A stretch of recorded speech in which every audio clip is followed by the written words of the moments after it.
'Cause you're not here with me. I am here. There is no place I would rather be. This is this actress's first anything, on IMDb at least, and she's a very good actress. I hope that she keeps doing more stuff. I was talking over it. She's asking about going to the wedding of David and Mikhail. Not as a servant, but as a guest. That would create quite a stir in this household. I understand. 'Cause you're my sweet. I would have done a second take of that because he's squeezing her face just a little bit too much for it to be seen as sweet. I should find a way to make it up to you for bringing your light into my life. Don't get up. Stay down there by my husband's feet. Our son has returned with news. We have some news. You're getting married, aren't you? We are married. Vegas, baby! When? Of course you are. And Marav shouldn't be upset about that. She's younger than him.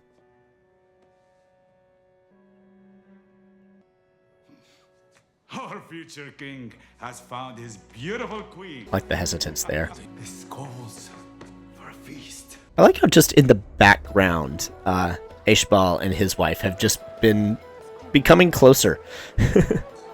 He had his arm around her. She was leaning into him. Like, I don't know. You don't know what happened in the last year, but you suspect it was good. And they're not. Just... Look at them. See? They're trying so hard to look happy. It's really sad. It's nice, you know. After everything, they love each other and they found the way to be together. Will you excuse me? Mother. I know this isn't what you had envisioned for me, but I love her. This is what God had intended for me. How could I not be happy? Go enjoy yourself. So Uriah, you've traveled much, haven't you? I'm a Hittite. Okay, so that's confirmation that that is, in fact, Uriah the Hittite of Bathsheba fame. Three things about it. One, he would not have been allowed in the tabernacle because Hittite. Two, I do understand why they did this because it makes David's betrayal that much worse. If we actually build his friendship with Uriah. So it's very much a Lancelot, King Arthur situation, only, I guess, in reverse. But three, I'm not sure how they're going to pull this off because by showing him and Uriah being friends for this long, it's going to be odd that David doesn't know who his wife is. I'm curious how they're going to get around that. It just feels like an odd decision. Hey, you been to Egypt? Yes. Tell me about the women in Egypt. They're not as beautiful as the women here. Why Foreshadowing. did you decide to stay, Uriah? Because our gods were made of stone, and your God is real. Because that is why people stayed in Israel a lot of the time. Let's face it, unless you somehow came into a great fortune, you're not traveling to another land back then and being with strange people and all that. You have to have a reason, and giving Uriah that as the reason, I like it. Thank you for your generosity. I am honored to join your family. I have never seen this look on his face. The honor is ours. That's a really good mom line. I want to make a toast. Oh dear. Beloved brother Jonathan made the brave and admirable choice to marry for love. I hope it is everything they say it is. And unwavering devotion. Everyone is the audience right now. It's worth the risk. What's going to happen here? Can't be good. To the prince. Get those cups. Starting to regret giving up wine myself. Curious how much wine he gave up, because back then you actually needed a little bit of alcohol inside water to make it safe. That was a pretty common thing. So I think he could go cold turkey. Mirav, look. Well, seems someone is working her way up. We all serve at the pleasure of the king, some more than others. Oh, snap. So awkward. We invited your concubine to our son's celebration. I didn't. Then order her out. I like that he looked at Jonathan like, are you okay with me making a scene here? This is your party. Jonathan's like, yeah, I like mom. Kezia, I understand you are the one responsible for bringing my son and his beautiful wife together. She's a great healer. I like how Sarah clearly doesn't know what's happening. Then it is you we should be thanking for all of this. Now she's an honored guest. So, I like how he played that as far as just strategery, still dagger to the heart. But that was very well written as a way to get around it. And I like that he's kind of twisting the knife on her. And it's for a number of things. He feels very betrayed by her, and also it was her idea to try to kill David. He's got a lot of reasons to not like the queen, and he is hurting her, and it's doing a good job of making us mad at Saul. Because while in the biblical narrative, him not doing what he was supposed to did justify God taking the kingdom away from him, showing his moral failings consistently does help us want him to be overthrown and David put in his place as viewers, because we don't quite understand their culture well enough to know. It has to be in the air that you breathe to understand what a big deal what Saul did was, especially since Samuel telling Saul to kill everyone and to not keep any spoils was told in a voiceover at the beginning and as part of a broader point. So we didn't really get the weight of how important it was to do this.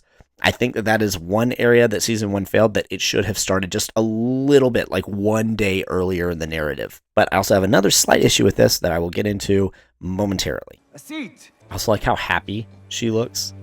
Not in a vindictive way, I feel so honored, because honor was a big deal in cultures back then. And being elevated from servant, from my theory, sold into slavery for her father's debts, to sitting beside the king at a feast is, that's very Cinderella-y, just, with infidelity thrown in. She has no shame. The Haim.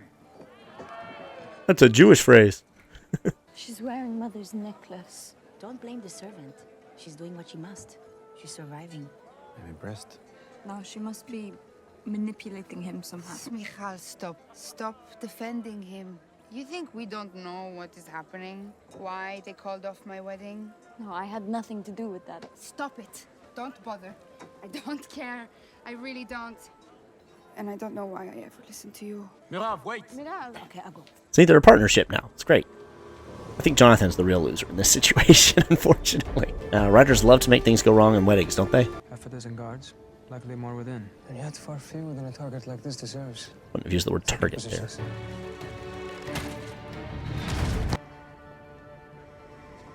Again, she's supposed to already be married at this point, and that does make me excited for the possibility that she will end up being happy with somebody. How long do you think it will take them to forget all about me? I really like this actress too. Tell me something. A lot of the acting in this show is great. What is it about me that makes me so unchoosable? There's one guy.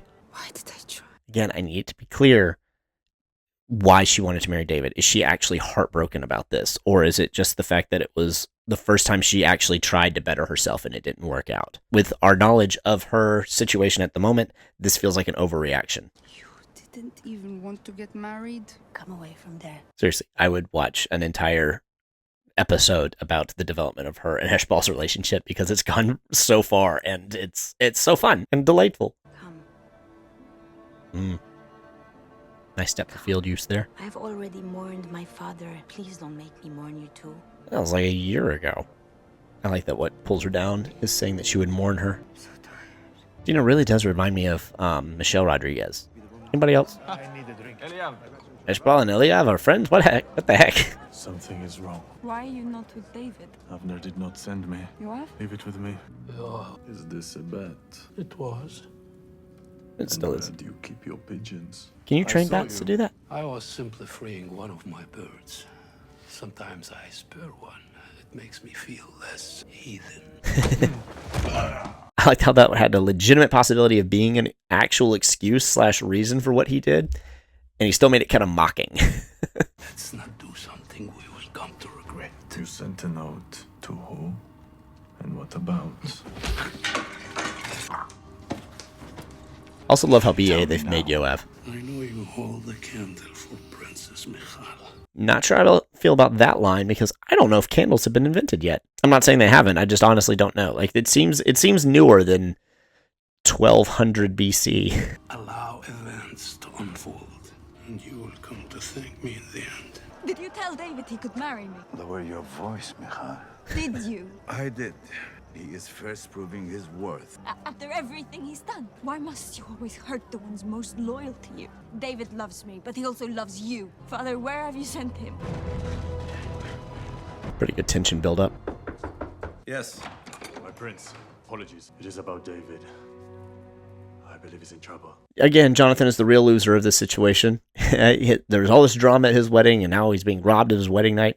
I will say also, though, that I do love this as a trope, and that is the guy who likes a girl so much that he is willing to let himself be hurt in order to keep her from being hurt.